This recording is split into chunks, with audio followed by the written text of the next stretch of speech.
Serbia ಅಧ್ಯಕ್ಷ Alexander ಊಸಿಕ್ ಅವರಿಗೆ ಪ್ರಧಾನಿ ನರೇಂದ್ರ ಮೋದಿ ಅವರು ಧನ್ಯವಾದ ಅರ್ಪಿಸಿದ್ದಾರೆ. ಈ ಕುರಿತು ತಮ್ಮ ಸಾಮಾಜಿಕ ಮಾಧ್ಯಮ ಖಾತೆಯಲ್ಲಿ ಪ್ರಧಾನಿ, ಭಾರತವು ಸೆರ್ಬಿಯಾದೊಂದಿಗಿನ ಸ್ನೇಹವನ್ನು ಬಹಳವಾಗಿ ಗೌರವಿಸುತ್ತದೆ ಹಾಗೂ ಮುಂಬರುವ ವರ್ಷಗಳಲ್ಲಿ ಉಭಯ ದೇಶಗಳ ನಡುವಿನ ಪಾಲುದಾರಿಕೆಯು ಬಲವಾಗಿ ಬೆಳೆಯುತ್ತದೆ ಎಂಬ ವಿಶ್ವಾಸವಿದೆ ಎಂದು ತಿಳಿಸಿದ್ದಾರೆ.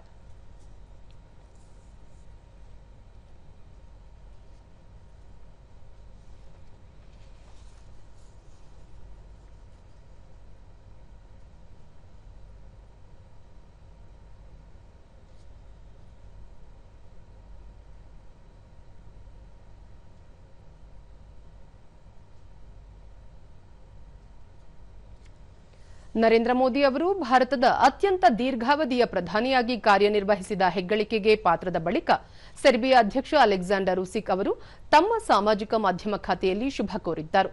ಜೊತೆಗೆ ಈ ಮೈಲಿಗಲ್ಲು ನರೇಂದ್ರ ಮೋದಿ ಅವರ ನಾಯಕತ್ವದ ಮೇಲೆ ಜನರು ಇಟ್ಟಿರುವ ನಂಬಿಕೆಯನ್ನು ಪ್ರತಿಬಿಂಬಿಸುತ್ತದೆ.